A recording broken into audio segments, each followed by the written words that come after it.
Mari kita buka Alkitab kita Bapak Ibu sebagaimana tertulis dalam Lukas 13. Lukas 13 ayat 1 sampai ayat yang kelima. Dosa dan penderitaan. Pada waktu itu datanglah kepada Yesus beberapa orang membawa kabar tentang orang-orang Galilea yang darahnya dicampurkan Pilatus dengan darah korban yang mereka persembahkan. Yesus menjawab mereka, "Sangkamu orang-orang Galilea ini lebih besar dosanya daripada dosa semua orang Galilea yang lain karena mereka mengalami nasib itu?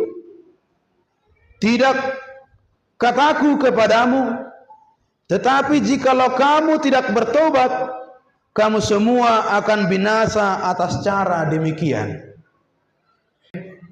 Iya. Nah, Bapak Ibu dan Saudara terkasih dalam Yesus Kristus, dalam firman ini disampaikan bagaimana kita berbicara tentang dosa dan penderitaan. Jadi saya mau mengatakan, salah satu sifat buruk manusia, salah satu sifat buruk orang-orang yang hidup di zaman sekarang ini adalah berburuk sangka. Ini merupakan salah satu etikat buruk manusia zaman sekarang. Berburuk sangka. Tidak tahu kejelasannya, berani membuat kesimpulan. Tidak tahu alur ceritanya, berani membuat keputusan. Ini yang menjadi persoalan. Jadi pernah saya lihat di satu daerah, ada orang tua melihat anak-anak seperti ini. Ketika dilihat anaknya begitu banyak mainan-mainan mobil-mobilan, datanglah orang tua ini bilang, "Nanti ini kalau sudah besar, ini jadi tukang parkir," katanya. "Dari mana kau tahu?" "Dari kecil pun dia sudah mulai belajar mobil-mobilan." Kalau ada anak-anak yang pintar berjoget mulai dari kecil, apa dikatakan? Nanti kalau sudah besar, ini jadi pemain TikTok ini. Satu-satunya ataupun salah satu sifat buruk manusia zaman sekarang adalah berburuk sangka. Tapi saya yakin semua jemaat yang berkumpul di tempat ini adalah orang-orang yang berbudi pekerti dan berbudi luhur. Amin. Iya. Karena apa Bapak Ibu dan Saudara? Ini juga menyangkut tentang apa yang terjadi dalam konteks firman saat ini. Bagaimana orang Galilea yang tercap sebagai orang yang tahu isi hukum Taurat, yang tercap sebagai ahli-ahli hukum, ketika mereka melihat ada sesama mereka manusia yang darahnya dicampurkan oleh Pilatus kepada suatu darah yang diberikan sebagai darah persembahan itu, artinya mereka dibunuh, mereka mati. Dan orang-orang Galilea yang hidup ini mengatakan kepada Yesus, mereka semua sudah dibasmi habis oleh Pilatus. Bahkan di rumah ibadah sekalipun mereka sudah dibunuh sampai mati. Berarti dosa mereka terlalu banyak kepada Tuhan. Inilah salah satu konsep berburuk sangka yang disampaikan oleh orang yang pada awalnya mereka dicap sebagai seorang hamba Tuhan, tetapi justru yang mereka suarakan selama mereka hidup adalah memburuk-burukkan orang lain. Nah, ini menjadi persoalan Bapak Ibu dan Saudara. Bagaimana mereka membuat suatu laporan kepada mereka. Bahkan ini juga terjadi ketika Yesus memberikan suatu mukjizat di bawah pohon ara. Dan ketika banyak laporan tentang mukjizat yang disampaikan oleh Yesus, dan banyak orang yang berburuk sangka kepada Yesus, adakah kira-kira yang baik dari keturunan orang Nazaret? Kawan, jangan ketika orang tuanya miskin sampai sekarang kamu mengira masa depan tidak ada di dalam keluarga miskin tersebut. Semuanya ini akan bisa diaturkan oleh Tuhan dengan sedemikian rupa. Orang yang sekarang ini seolah-olah tidak tahu apa-apa, jangan-jangan besok lusa ini menjadi pemimpin di daerahmu. Itu makanya ketika banyak kesaksian-kesaksian yang salah, ketika sudah dewasa, pada waktu kecil dia ini juara 1 di sekolah, dan ketika dia sudah dewasa dan dia mendengar ada kawan sekolahnya dulu yang sudah berhasil dan sudah menjadi anggota dewan, dan dia berkata, "Bah, kok bisa dia jadi anggota dewan? Padahal dulu masih saya pukul kepalanya ini," katanya. Emangnya ini zaman dulu, bro? Ini sudah zaman sekarang. Perubahan itu akan selalu ada ketika dia siap untuk mengikuti perubahan yang Tuhan izinkan dalam hidupnya. Amin. Iya. Maka ketika kita mau berbicara tentang situasi ataupun sesuatu, mari berbicaralah sesuai dengan apa yang terjadi sebenarnya, dan jangan mau menghakimi orang lain.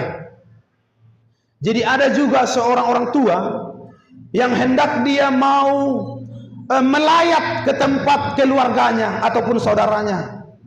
Nah, ketika singkat cerita, mari sampaikanlah sepatah dua kata keluarga kepada si bapak ini. Karena memang bapak ini mulai dari nenek moyangnya adalah orang yang tergolong keturunan orang sombong. Jadi sehingga ketika dia berbicara, selalu berbicara dengan aura-aura kesombongan. Dia berbicara begini, "Almarhum ini adalah teman saya sejak dari kecil. Dulu kami sama-sama sekolah SD di Singkut berapa sekolah SD? Iya. Dulu kami waktu SD sama-sama kelas 1, kami satu kelas di Singkut 2. Dialah juara 2. Akulah juara 1. Semenjak kami beranjak remaja dan dewasa, kami berupaya untuk mencari jodoh ke Mandiangin. Dapatnya lah perempuan honor, saya dapat perempuan penes," katanya. Jadi setiap kesaksian dia merasa dia lebih hebat dari kawannya. Baru beberapa bulan yang lalu kami sama-sama dirawat di rumah sakit. Rumah sakit berapa? Iya. Kami sama-sama dirawat di rumah sakit Simpang Bukit. Bapak inilah darah rendah, saya darah tinggi. Bayangkan Bapak Ibu, sampai ke penyakit pun dia harus berusaha, dia lebih hebat dari orang lain. Ya. Yang mau saya katakan Bapak Ibu dan Saudara, ketika kita berbicaralah seturut dengan apa yang Tuhan perkenankan dalam dirimu. Rasul Paulus mengatakan, ada orang yang pintar berkata-kata, tapi tidak pintar berbuat apa-apa. Tapi ada orang yang pintar berbuat segala apa, tapi tidak pintar berkata-kata. Ini inang pendeta ini dulu, semenjak kami mau jadi sepasang Adam dan Hawa, ya. Ketika saya membawa dia ke rumah ke Sidikalang, dia nggak banyak bicara, dia salam dia nggak ngomong. Habis dia ngomong langsung pergi ke dapur, dia ambilnya blender, langsung diblenderi semua cabai. Padahal mama sudah masak dari tadi. Terus ketika mama bertegur sapa dengan beliau, dia jawab dengan seadanya. Habis itu ambil sapu, langsung sapu rumah. Artinya Bapak Ibu dan Saudara, ada orang tidak pintar berkata-kata, tapi pintar berbuat apa-apa. Tetapi sebaliknya ada orang yang tidak tahu berbuat, tapi kata-katanya sampai kemana-mana. Dalam hal ini Bapak Ibu dan Saudara, inilah yang menunjukkan salah satu sikap arogansi daripada orang Galilea ini, yang pekerjaannya hanya untuk melaporkan segala sesuatu. Ketika ada yang dilihatnya agak lain daripada yang biasanya, langsung laporkan. Oh, ini sudah salah ini Pak Pendeta. Kenapa dia begitu? Langsung Yesus menjawab dengan satu pukulan.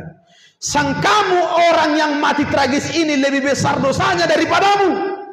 Maka saya berkata, perubahi sikapmu sebelum kamu mengenaskan seperti dirinya. Apa artinya? Yang mau Yesus katakan, semua ini pasti pada akhirnya nanti akan mati. Tapi pertanyaannya, kau mau mati dalam hal seperti apa? Ketika kau mau mati seperti apa? Mati dalam dosa atau mati dalam kebenaran Tuhan? Memang semua pasti akan mati. Yang kaya juga pasti mati. Yang miskin mati. Orang kaya mati. Orang tua mati.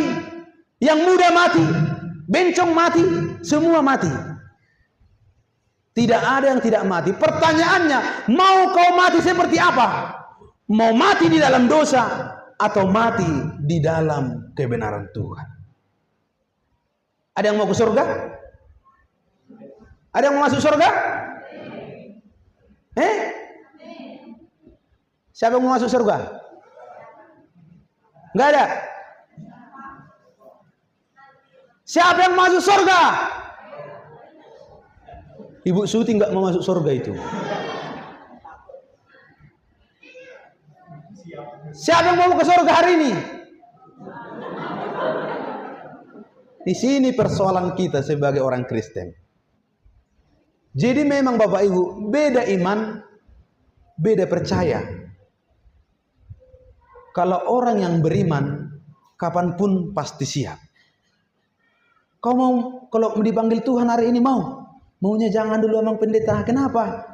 Masih banyak angsuran yang belum terbayar. Kau tidak lebih pintar mengatasi masalahmu daripada Tuhan. Amin. Tuhan lebih tahu segala seluk-beluk kehidupanmu daripada kau sendiri. Maka jangan pernah takut untuk meninggalkan segala apapun dalam dunia ini.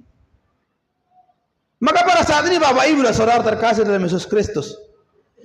Nah, berbicara tentang firman ini dikatakan, bagaimana Yesus memberikan suatu jawaban, bagaimana Yesus memberikan suatu ultimatum.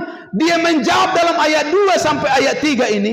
Yesus menjawab mereka, sangkamu orang-orang Galilea ini lebih besar dosanya daripada dosa orang Galilea yang lain, karena mereka mengalami nasib itu. Tidak, kataku kepadamu, tetapi jikalau engkau tidak mau bertobat, kamu akan binasa. Inilah yang tidak diperkenankan oleh Yesus. Mereka menunjukkan sikap seolah-olah mereka hamba Tuhan, seolah-olah mereka tahu semua hukum Taurat Tuhan, tetapi justru yang mereka pergunakan dari hukum Taurat ini adalah untuk menghakimi orang lain, untuk menjadikan orang lain seolah-olah berada pada posisi yang terpojokan, tidak tahu apa-apa, tidak bisa berbuat apa-apa, tanpa mereka orang lain tidak tahu apa-apa. Begitulah sikap dan situasi ataupun kondisi orang Galilea yang dipenuhi dengan kesombongan dan keangkuhan. Dan begitu juga Yesus memunculkan suatu perumpamaan yang kedua, karena ada memang suatu menara kuno, yang ini sudah ada menara sejak sebelum Yesus menjadi manusia. Menara Siloam ini sudah berdiri sejak Yesus menjadi manusia. Tetapi ketika hari berganti hari, memang benar segala sesuatu yang ada dalam dunia ini ujung-ujungnya pasti akan fana, ujung-ujungnya pasti akan termakan oleh limitasi.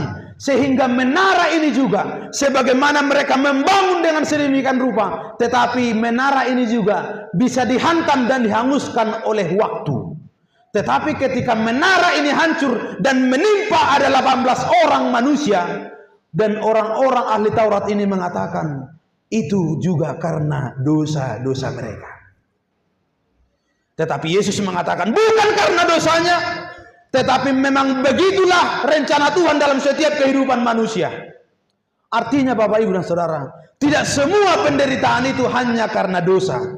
Bagaimana kita melihat penderitaan seorang Ayub, dia bukan seorang pendosa, tetapi dia adalah orang pendoa yang sejati. Tetapi mengapa dia bisa menerima suatu penyakit daripada iblis yang diizinkan oleh Tuhan? Karena iblis juga pernah berbicara kepada Tuhan, ketika saya mengambil hartanya, ketika saya memberikan penyakit kepadanya, maka dia akan berpaling kepadamu. Iblis mengklaim bahwa Ayub itu beribadah kepada Tuhan karena hartanya masih bergelimang. Karena memang begitulah manusia-manusia sekarang. Ketika kehidupannya lebih baik, maka dia sengaja untuk memberikan ucapan syukur di depan banyak orang, tetapi sedikit memberikan persembahan secara tersembunyi. Itulah yang diklaim oleh iblis pada saat itu. Tetapi Tuhan berkata, oh tidak, Ayub ini berbeda dari manusia-manusia zaman sekarang. Sekalipun kau ambil hartanya, sekalipun kau ambil kesehatannya, maka dia pasti akan beribadah kepada saya. Peristiwa itu terjadi. Apakah Ayub berpaling daripada Tuhan? Ayub memilih menderita daripada dia berpaling daripada Tuhan. Tetapi ketika Ayub bertahan dalam pencobaan, tetapi Ayub berdiri dalam ketegakan, dia bersama-sama dengan Tuhan. Semua yang dirampas oleh dunia ataupun iblis dari tangan Ayub, Tuhan berikan berlipat-lipat kali ganda. Yang mau saya katakan Bapak Ibu dan Saudara, kesetiaan itu adalah harta yang paling berharga. Kesetiaan itu adalah harta yang tak bisa diperjualbelikan. Saya mau katakan Bapak Ibu dan Saudara, apakah ibadahmu saat ini menunjukkan suatu sikap dan kesetiaanmu kepada Tuhan? Tetapi saya yakin, ketika pakaianmu mencerminkan suatu kekayaan, maka kayakanlah hatimu atas karena kesetiaan kepada Tuhan. Amin. Dari manakah itu terbukti? Maka itu akan terbukti dari sikap dan kesigapanmu melayani di rumah Tuhan ini. Dan yang paling terakhir, itu akan terlihat bagaimana kamu memberikan persembahan kepada Tuhan. Sudah ada saya berkhotbah 5 menit? Belum. Padahal kita baru saja membahas kebohongan. Tapi untuk kali ini kami toleransi. Iya, karena memang ini baru saya perdana beribadah di sini dan berkhotbah, dan nggak tahu juga kapan lagi saya diizinkan di sini ya. Terima kasih.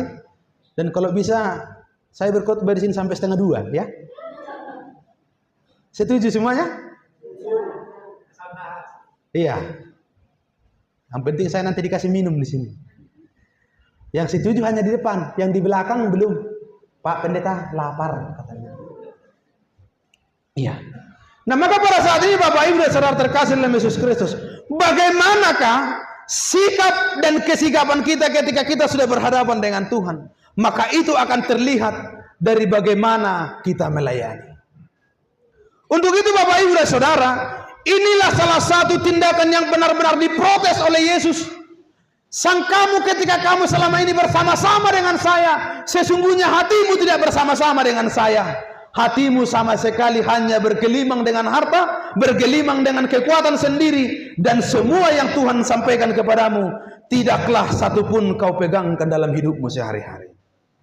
Nah, maka pada saat ini Bapak Ibu dan Saudara terkasih dalam Yesus Kristus, Yesus berbicara tentang suatu sirkulasi kehidupan ini, dan kita juga berbicara tentang bagaimana Yohanes memberikan suatu pencerahan dalam kehidupan masyarakat. Dan kita juga nanti bisa belajar dari Lukas 3 ini, bagaimana dia melihat orang yang mau dibaptis pada hari itu.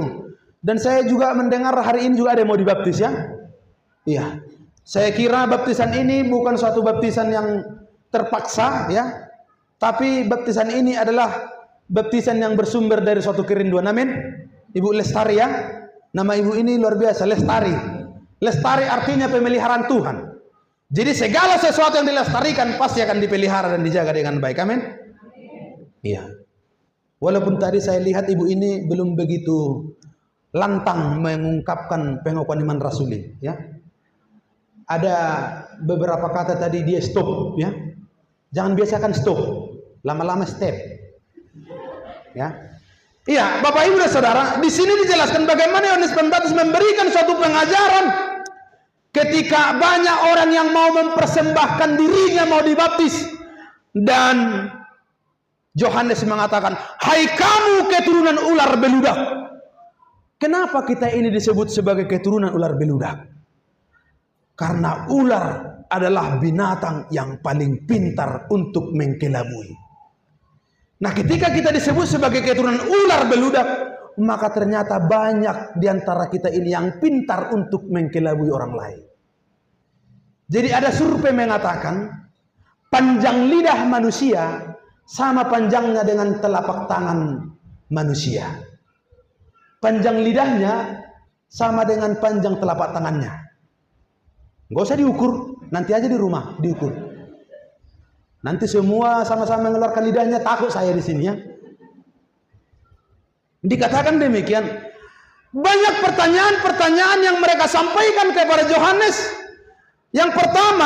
Pertanyaan yang pertama adalah dikatakan Yohanes, jadi hasilkanlah buah-buah yang sesuai dengan pertobatan. Ini Lukas 3 yang mengatakan ini dalam ayat 8. Hasilkanlah buah-buah yang sesuai dengan pertobatan.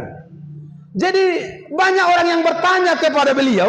Di ayat 10 Lukas 3 ini dikatakan, ketika orang banyak bertanya kepadanya, dan Yohanes menjawab, jika ada di antara kamu yang memiliki baju, maka lebih baiklah orang yang memberikan bajunya, ketika ada yang memiliki baju 2 helai, lebih baik memberikan 1 kepada orang lain. Artinya lebih baik memberikan pakaian daripada memberikan ungkapan-ungkapan yang menipu. Ya. Maka Kristen ini jangan seperti apa? Jangan seperti mandor terminal. Santar. Padahal dia tinggal di Singkut. Ya. Jadi orang Kristen ini tidak perlu seperti mandor terminal. Surga, tapi dia tetap di dunia. Jadi kita ini sebagai orang Kristen harus bisa menjadi orang Kristen seperti supir yang berpengalaman. Kemana penumpangnya, supirnya duluan mengambil kursi ya. Saya nggak tahu apakah mobil kalian Bapak Ibu supirnya di belakang. Selama ini yang saya tahu supir berada di depan. Yang mau saya katakan sebagai Kristen yang sejati, mari mengambil sikap menjadi orang terdahulu untuk menyuarakan suara-suara kebenaran. Amin. Udah ada yang bosan? Udah mulai pelan suaranya. Udah ada yang bosan? Iya. Perjanjian kita tadi 1:30 ya. Iya. Nah, Bapak Ibu dan Saudara terkasih dalam Yesus Kristus, inilah berbicara tentang pertobatan ini. Jadi saya yakin bahwa semua orang yang mau dibaptis oleh Tuhan adalah kerinduan untuk menjadi penghuni surga yang baik, penghuni surga yang kekal, supaya mereka juga memiliki suatu nama dalam baptisan dan dia boleh berhak bersama-sama dengan Tuhan Yesus Sang Juru Selamat. Karena apapun yang kita miliki Bapak Ibu dan Saudara, semua itu akan hancur dimakan limit dan dimakan waktu. Dan ketika kita juga memiliki banyak gelimangan harta dalam dunia ini, itu pun tak satu pun bisa dibawa mati. Ya. Tak satu pun itu bisa dibawa mati. Kenapa? Karena ketika kita juga meninggalkan dunia yang fana ini, maka harta warisan yang bisa kita bawa adalah 6 lembar papan. Ya. Sudah ada yang booking? Belum ya? Maka memang dalam kehidupan ini Bapak Ibu dan Saudara, kita harus jeli untuk memilih langkah apa yang patut kita lakukan dalam kehidupan ini. Ada cerita begini, ada orang tua yang kekayaannya di mana-mana, tapi ketika dia sudah mulai mau menghembuskan napas terakhir, dia mohon ampun kepada semua orang dan dipanggilnya Pak Pendeta untuk melakukan perjamuan kudus darurat. Dan setelah dia menyerahkan dirinya kepada Tuhan melalui perjamuan kudus ini, dia bilang, Pak Pendeta, ada emasku 10 kilo. Nanti 5 kilo ku kasih sama Pak Pendeta ya. Pak Pendetanya senang, makasih ya Bu, katanya. Terus 5 kilo lagi kemana? Ini akan saya bawa ke surga ini Pak. Untuk apa? Siapa tahu nanti di surga ada Indomaret, ada mall, bisa ini nanti saya pergunakan untuk belanja-belanja di sana, katanya. Enggak ada Bu, enggak ada. Pokoknya ini ku bawa lah. Pokoknya 5 kilo sudah ku bagi, 5 kilo lagi untukku. Kan begitu ya? Jika ada 2 helai baju, berikan 1 baju. Jadi kalau ada 10 kilo emas, berikan 5 kilo emas. Tiba-tiba dia mati karena pesannya, dibawalah emasnya ini ke kuburan, dikubur. Katanya hantunya juga membawa emas ini sampai ke surga. Tiba-tiba dia sampai di pintu surga, dia bertemu dengan si Petrus. Si Petrus yang menjaga markas ya. Petrus yang menjaga gerbang surga ini bilang, ibu siapa namanya? Baru apa? Baru Sinaga. Ibu Baru Sinaga ini sampai ke surga, bawanya masnya. Bu, di surga ini tidak boleh membawa apa-apa. Enggak Pak, ini sengaja aku bawa. Sama pendeta pun di dunia udah permisi aku. Pokoknya aku bawanya ini. Enggak boleh Bu. Enggak lah, pokoknya harus aku bawa ini. Kalau enggak mau aku bawa ini, duduk aku di teras ini. Datang suara Tuhan berkatakan, biarkan dia membawa hartanya sampai ke surga. Tiba-tiba dia masuk ke pintu surga. Dia melihat pelafon surga itu terbuat dari emas. Dilihat dindingnya terbuat dari emas. Dilihat altarnya terbuat dari emas. Dilihat sepatunya si Petrus terbuat dari emas. Semua terbuat dari emas. Ibu ini berpikir, bah, ternyata ke surga tidak ada artinya membawa emas. Dia berondok ke sudut-sudut surga, dia membuang emasnya ke sudut-sudut surga. Ketika dia membuang emasnya, tiba-tiba suara Tuhan menjawab, "Hei, jangan buang sampah sembarangan." Artinya Bapak Ibu dan Saudara, yang saya katakan, segala sesuatu yang kita kumpulkan dalam dunia ini, ketika telah menghadap Tuhan, semua itu akan kembali menjadi sampah. Amin. Artinya, daripada hartamu menjadi persoalan, lebih baik kasih sebagian kepada pendeta Manurung. Nah, itu artinya Bapak Ibu dan Saudara. Yang mau saya katakan adalah, selagi masih ada waktu untuk berbakti kepada Tuhan sebagai buah tebusan keselamatan, mari pergunakan waktu yang ada. Maka dalam kehidupan ini sudah banyak kehidupan yang serba aneh. Ke gereja nggak pernah, berdoa nggak pernah, mengikuti persekutuan nggak pernah, pokoknya sebuah kegiatan di gereja nggak pernah. Tapi tiba-tiba dia menemukan uang 10.000 di pinggir jalan, langsung dia ngomong, rezeki anak soleh. Dari mana dia soleh ke gereja nggak pernah? Nah, inilah menjadi salah satu introspeksi bagi kita Bapak Ibu dan Saudara, bagaimana Yesus ini sangat anti dengan orang yang notabene-nya dia beribadah kepada Tuhan, bersama-sama dengan Tuhan, tapi pikirannya melampaui daripada kotornya pikiran-pikiran duniawi. Nah, maka Bapak Ibu dan Saudara, biarlah semua orang yang mendengarkan firman ini adalah orang yang berbahagia. Biarlah yang mendengarkan dan ikut serta dalam pekerjaan Tuhan ini adalah orang diberkati. Kiranya Tuhan memberkati semuanya. Amin. Kita berdoa.